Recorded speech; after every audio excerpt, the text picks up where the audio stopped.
Hello, first graders. Happy Monday. How are you today? It's time for our next reading lesson, and we're going to get back to Upstairs Mouse, Downstairs Mole, and we're going to read chapter 2 today. So here we go. Let's find the book.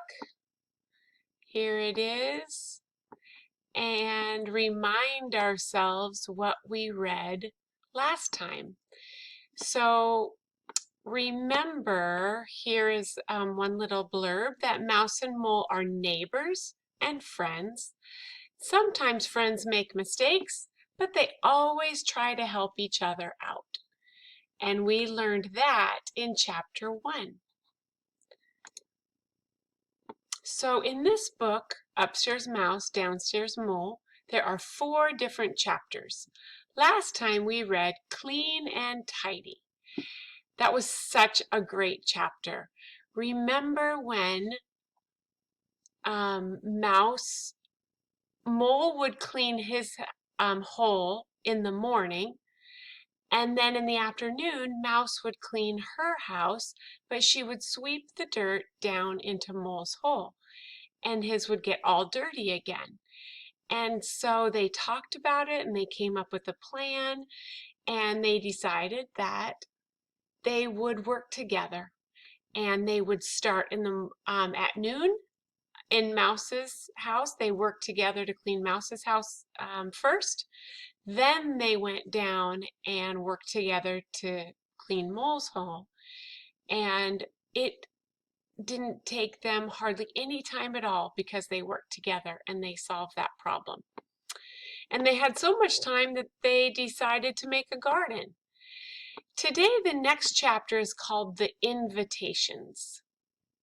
And I want you to think about this for a minute and think about, what do you think this chapter is going to be about? What's going to happen?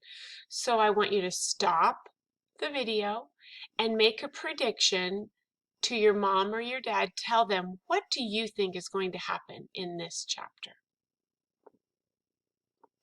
Okay, let's see if you are correct. Let's read The Invitations. We're going to get to that chapter. Here we go. The Invitations. Mouse found an invitation in her mailbox. It was from her neighbor Mole. Dear Mouse, if you are not too busy, please come join me for lunch to celebrate our new garden. Your neighbor, downstairs, Mole. Around noon there came a tap, tap, tap at Mole's door. Glad you could make it, said Mole. Please come in. Mouse had picked dandelions for the occasion. For you, she said, until our flowers come up. Mouse looked around the room. My, but you have... I'm going to reread that. My, but you keep a nice tidy hole, she squeaked. Thank you, said Mole. It was a bit damp inside Mole's hole. Mouse shivered. Mole also kept his place rather dark, as bright lights hurt his eyes. Mouse bumped into the table as she sat down. Bump. Mole poured a cup of tea for Mouse and one for himself. I wasn't sure how you liked your worms, said Mole, so I prepared them 2 ways. The ones on the right are lightly fried. The ones on the left have not been cooked. Dig in. Mouse took one of each to be polite.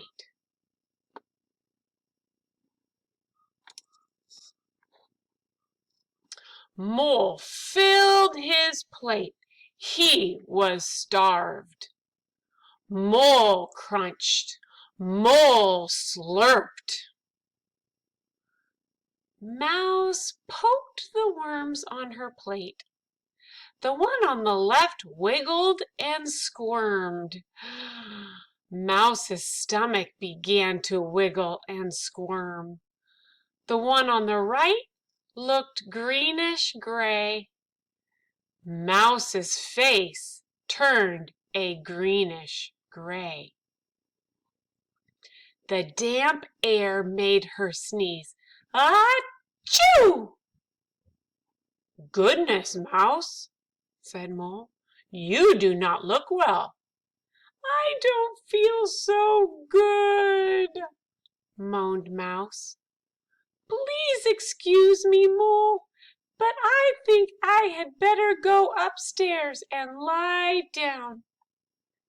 She bumped into the door on her way out. Let's stop and think. What are you learning about the characters so far, Mouse and Mole? Please stop the video and turn to your mom and dad and tell them, what are you learning so far about Mouse and Mole in this chapter? Okay, let's keep reading. That evening, Mole found an invitation in his mailbox. Dear Mole, I am feeling much better. Please join me for dinner at 6 o'clock to continue our garden celebration. Your neighbor upstairs, Mouse. At 6 o'clock there came a tap, tap, tap at Mouse's door. Right on time, said Mouse. Please come in. You are looking much better, said Mole.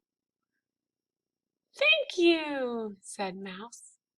The evening sun poured through the windows in Mouse's house. Mole covered his eyes.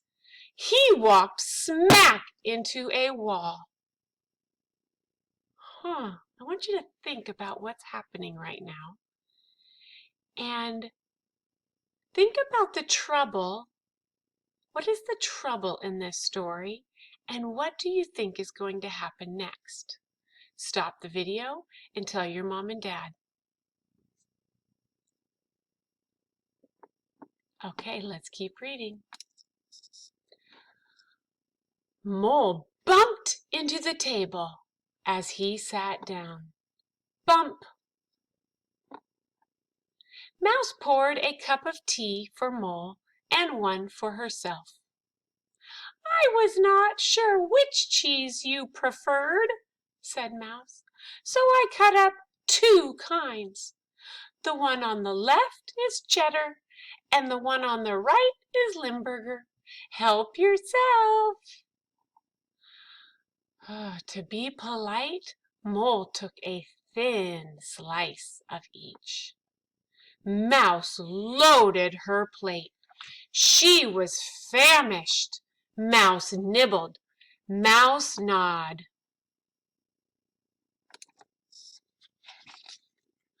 Mole's head still ached from walking into the wall. He began to wobble in his seat. The bright light over the table hurt his eyes. The strong odor of Limburger made his stomach flip-flop. Plop! Mole toppled right off the chair. Mercy, Mole, squeaked Mouse. Are you okay? Mole groaned. I feel a bit dizzy. Please excuse me, Mouse, but I think I had better go downstairs and rest. He bumped into the door on his way out. The end. That's the end of the second chapter. Okay, so now, kiddos, I want us to learn how to have a strong book talk so you can talk to your mom or dad about these first two chapters. So I'm going to show you this paper about how to have a strong book talk. So first, to have a strong book talk with your mom or your dad, you need to look at the speaker. So you need to make eye contact with your mom and dad and look at them when you're talking. Step 2, you're going to talk about the book. What do you know so far about these two friends? What have you learned about them? Step 3, you're going to add on to say more. So you can use the words, I also think.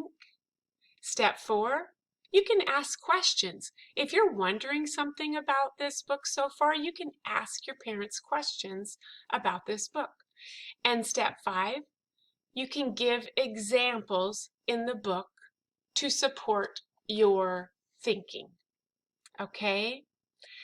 Now it's time for you to go on Headsprout and record yourself reading a book.